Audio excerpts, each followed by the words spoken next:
Thank you so much. We heard a lot of talk today about creativity, and of course, that makes me very happy. But I think it's time to, before I do my speech, I need to do a little survey here about how interested you are in the topic. So I'm going to ask you 3 questions. I always start by asking these 3 questions, and I want you to be honest, okay? Question number 1, how many of you think that being creative is important in your job? Raise your hand. Yeah, good. Second question, how many of you think you actually are creative? What's this supposed to mean? Okay, interesting. Third question, how many of you think that your city is doing enough to develop the creativity of its employees? Doing enough? Okay, so at least you're honest. I always start by asking these questions, and I've done it more than 2,000 times in over 70 different countries and any industry that you can imagine. So let's see how you compare. So first question, is creativity important in your job? Everyone says yes. Second question, do you think you are creative? More than half says no. Here it was 75%. You are way more confident than the average group. I don't know what that means. And the third question, is your organization doing enough to develop the creativity of its employees? No, no one says yes. But I want to go back to the first one. Everyone always says yes. But can you think of one industry where people will not say yes? Where people say no creativity, one industry where people say no, this industry creativity is not important. Anyone help me out? Huh? Sport? Oh no, definitely not. There's one answer that always comes up.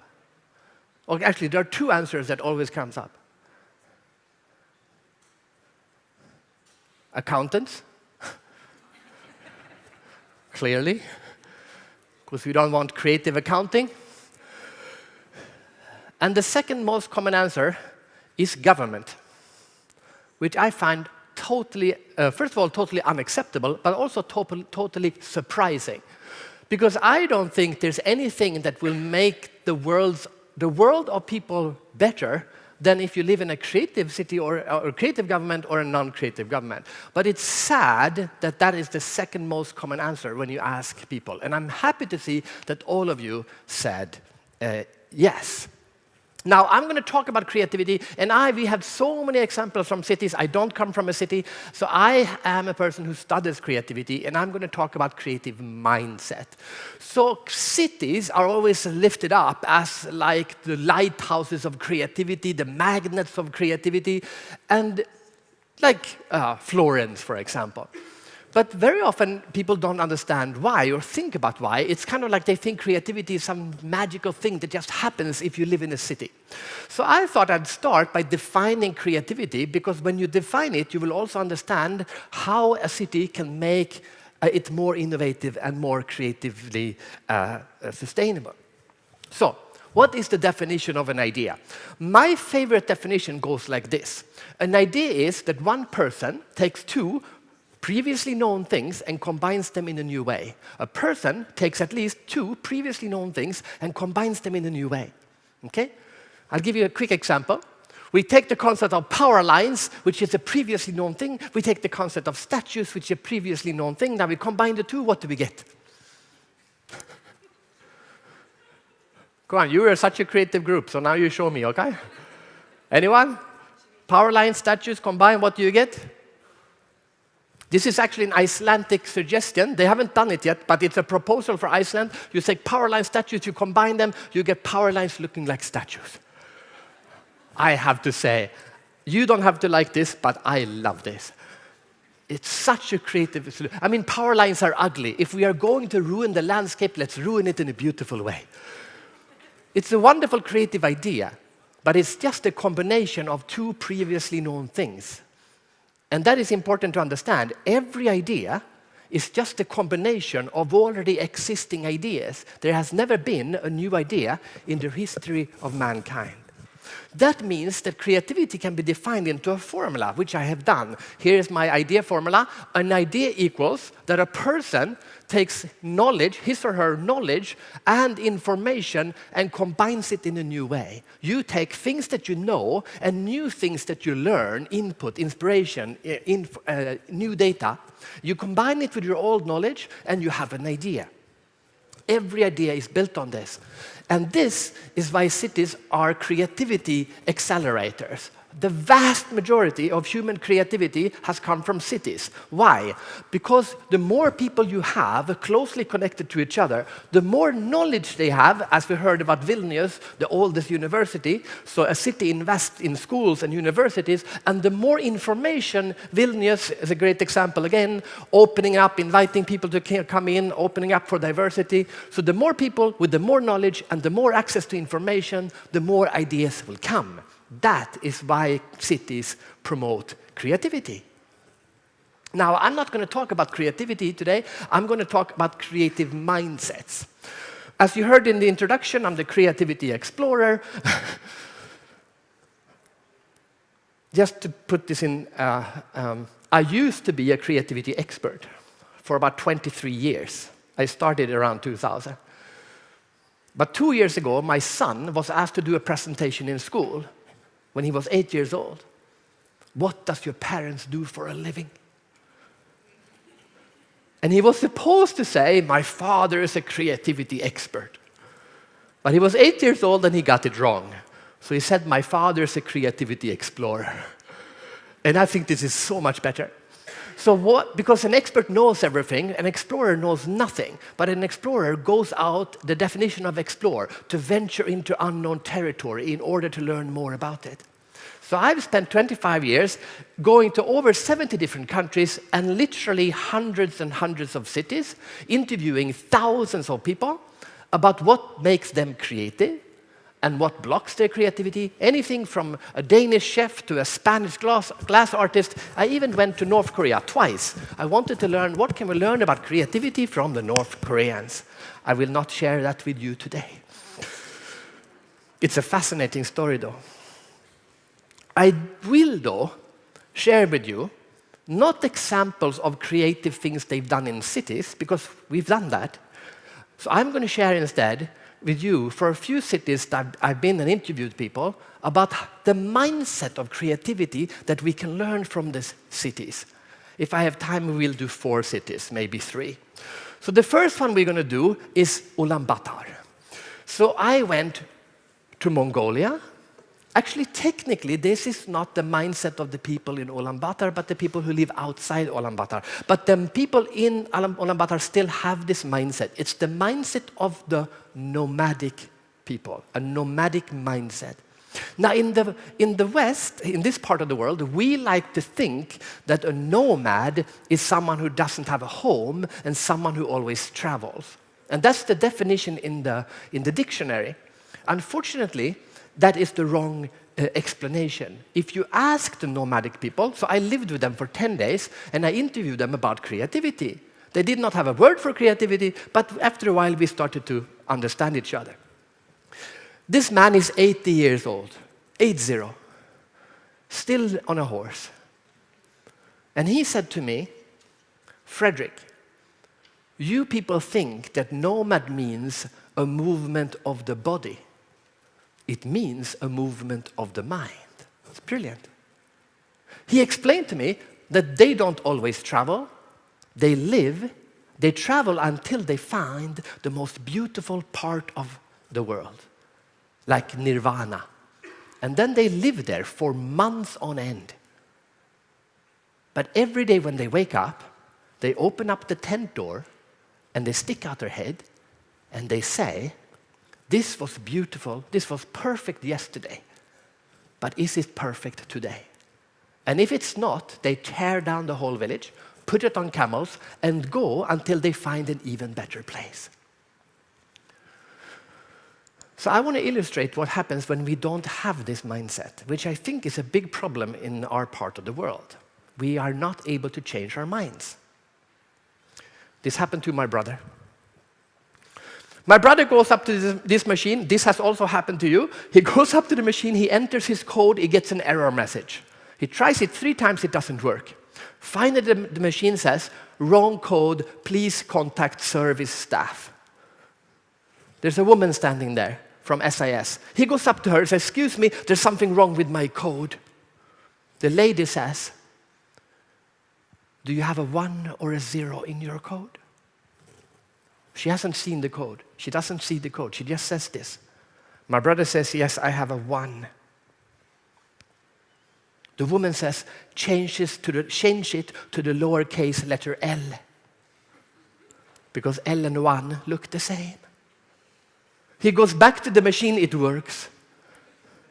His first reaction is, oh my God, thank God for this lady. His second reaction is, wait a minute, how did she know I had a 1? She did not see my code. He goes back to her and says, excuse me, you did not see my code. How did you know I had a 1? Let me guess, this happens a lot. The lady says, oh yes, happens all the time. Then my brother says, then I have an idea. Why don't you call your IT department? There are 9 characters, uppercase, lowercase, numbers, and letters. That's 32 billion combinations. It will last for 5,000 years. And no one will ever have this problem again. The lady smiles and says, no, it's okay. I love to help people.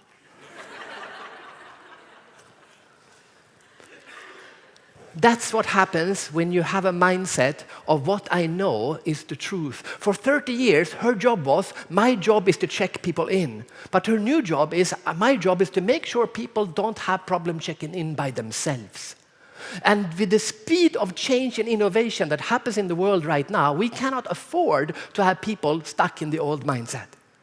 I was at my kids' school yesterday, and they were promoting how they were fighting AI, so the students couldn't cheat. Not how can we use AI to teach the children in different ways.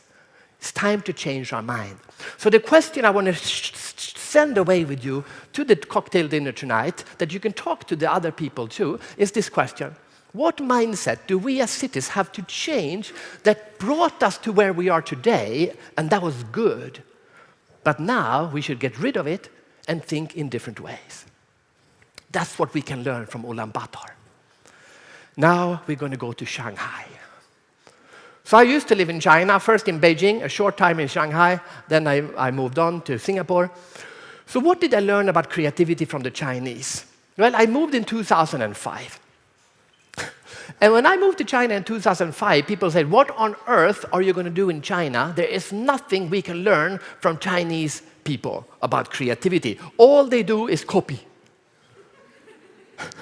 And this is true, by the way. Look at this. This is Shanghai, many years ago. But a Shanghai mayor decided to build a new city for 30,000 people outside Shanghai. And he went to Europe. I'm sure he went to Vilnius. He went to Denmark. He went to Austria. He went to Switzerland. He went to Sweden, and he looked at cute cities. He came to Sweden. He saw Sigtuna, a beautiful Swedish city. He saw it, and he said, this is the one. And he took 1 million pictures. And they built an exact replica. That's the city. Have you been to Sigtuna? It looks exactly like this. Every house is like it would be in Sweden. Every tree is where the tree would be. There's even a church. Hello. They're not Christians. But they copied it straight off. And we look at China and we say, there's nothing we can learn from China. All they do is copy us. But then I met this woman, a young Chinese lady in Shanghai, 29 years old. Her Western name was Amelia. And she looked at me and she said, Fredrik, listen to me. You Westerners. All you talk about is innovation and creativity. You talk about patents. You talk about intellectual property. You talk about copyright. And she said, Fredrik, listen to me. It's not about copyright. It's about copying right.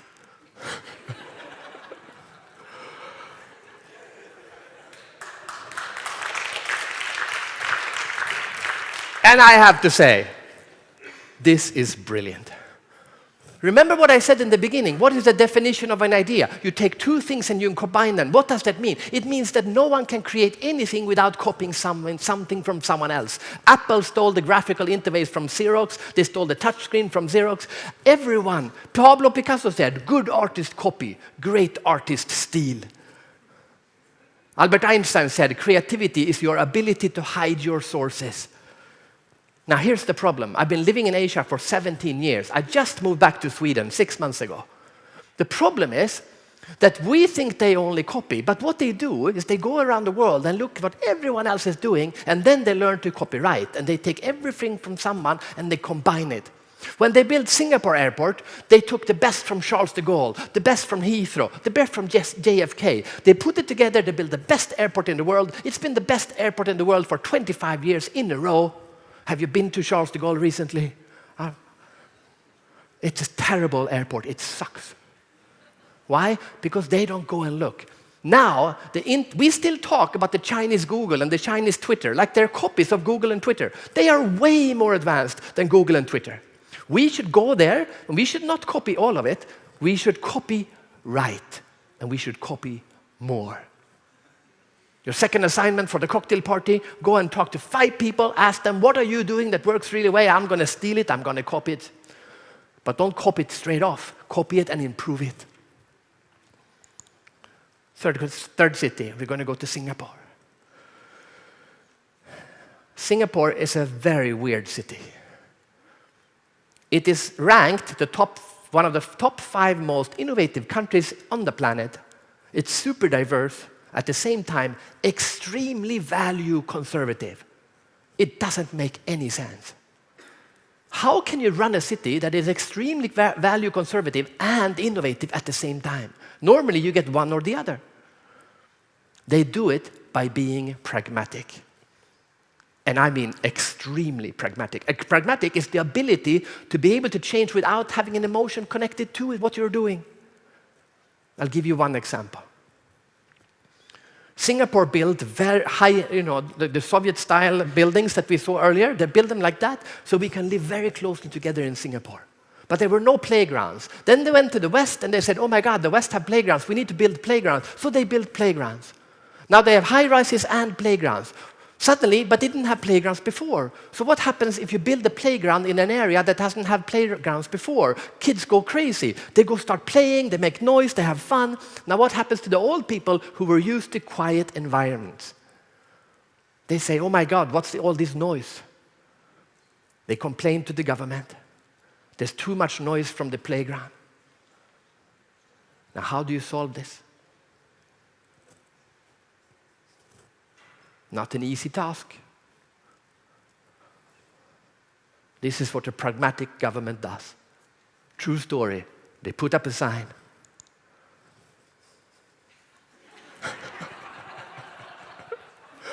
Strictly no running or playing at playground. And it's a true story. And it hung there for over 10 years. Until one person, a Westerner, went there, saw the sign, wrote a blog post about it, and look at Singapore, how silly they are in Singapore. And in one day, they took the sign down. They changed their mind over and over. They realized they were wrong, and they changed their minds. People think creativity is the ability to be right. Creativity is not the ability to be right. Creativity is the ability to accept that you were wrong and change your mind, to be more pragmatic and less political. We have one left. And we're going to end in Stockholm, the city I now live in. I'm clearly Swedish.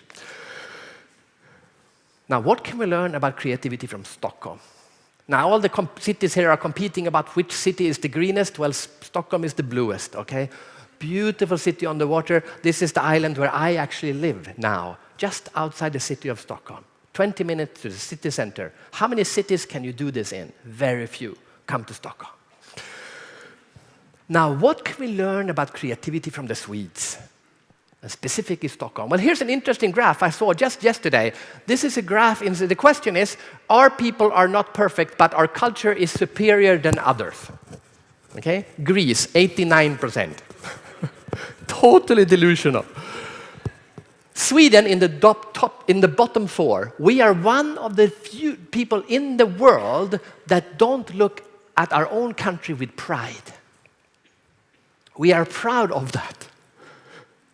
If you go to a French person and you say, I think you are un-French, they get upset.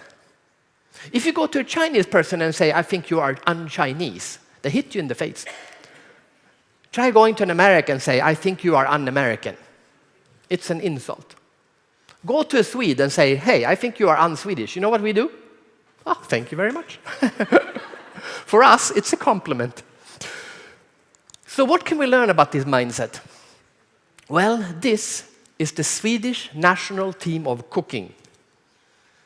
And I don't know if you know this, but there is something called the World Championships of Cooking, and all the big food countries send their best chefs to find out which country has the best chefs in the world. It just happened actually last week. Scandinavia took 3 out of the top 4 spots. Sweden ended 4th. But Sweden has won it multiple times, which is unbelievable if you think about it, because Sweden is not famous for food. When is the last time you said to your husband or your wife, honey, I feel like Swedish tonight? No. Chinese, yes. Italian, yes. French, yes. Swedish, never. If I say Swedish food, what are you thinking right now, in your head? What's in your head right now? Meatballs. Which meatballs? Where? Yeah. We are famous for bad meatballs in a furniture store. We are not famous for food. How can a country like this win, or in this year, come 4th in the World Championship of Cooking and beat countries like France, Italy, and Japan and China? How is this possible? Because we do, multiple times. Well, I met with them. I met with these chefs, and I interviewed them. Sorry, this one is falling off all the time. I met with them, and I asked them, give me your secret. And they said, well, you see, Fredrik, French chefs, they think French food is the best in the world. French cuisine. So they go and they work. They go and work in a 3-star Michelin restaurant. They learn everything they can about French cooking because it's the best. Italians look at France and says, no one really likes French food. Everyone likes Italian food. So Italian food is the best in the world. So they go to their grandmother and learn everything they can about really good pasta. The Japanese says, sure, everyone likes Italian, but also everyone likes Japanese, and Japanese food is way more advanced and sophisticated than Italian food, so Japanese food is the best in the world. It takes 7 years to become a master sushi chef. So they all think they have the best food in the world, but Swedes are not proud of their country. So they know we don't have the best food in the world. So they leave Sweden. They go to Paris. They work in a 3-star Michelin restaurant.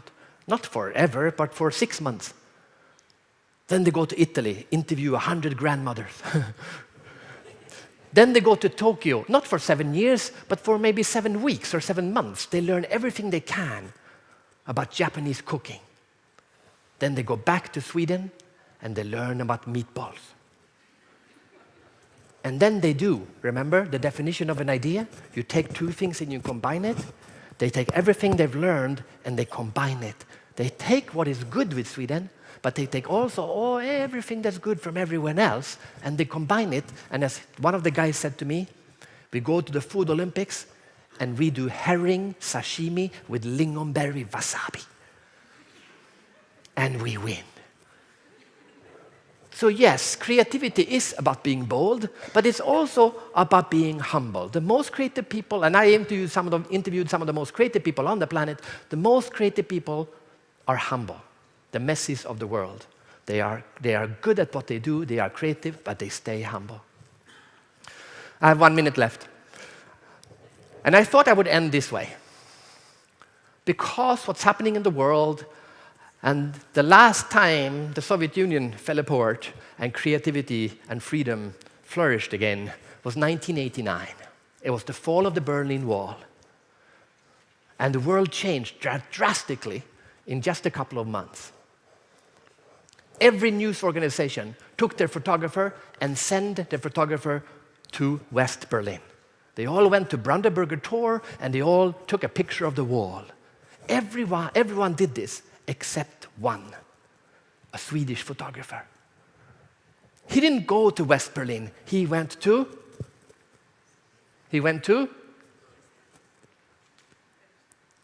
Cairo. No, I'm just kidding. That would be stupid. He didn't go to Cairo. He went to West Berlin like everyone else. And he took a picture. Everyone went to West Berlin. Everyone took a picture. Everyone took the same picture. But the guy from Sweden also went to East Berlin. He was the only one who did. He went 50 meters further than everyone else, and he took one picture from the other side. He took this picture. There's 100,000 pictures from this side. There's one picture from that side. Take a guess. Which one was voted best picture in Europe in 1990? Clearly this one. Why? Because it's different. There is a value in being different. If everyone went to East Berlin and everyone took this picture, he was the only man going to West Berlin, he was the only photographer taking this picture, this would be picture of the year. But more importantly, he didn't do a Salvador Dali. He wasn't Picasso. He wasn't Elon Musk going to Mars. He went 20 meters further than everyone else. And I think this is the main message I want to send to you, that creativity, being bold, doesn't mean being crazy and doing unexpected things with new technology that have never been tested before. It means doing things ever slightly so different in everything that we do. Imagine a city that has every employee inspired enough to try to do what they do in a slightly different manner. Imagine how much better that city would be to live in. So my message to you is to remember this picture, and to remember to do what you do in a slightly different manner, and to be bold, to question everything, and to be humble. Good luck with that. Thank you very much.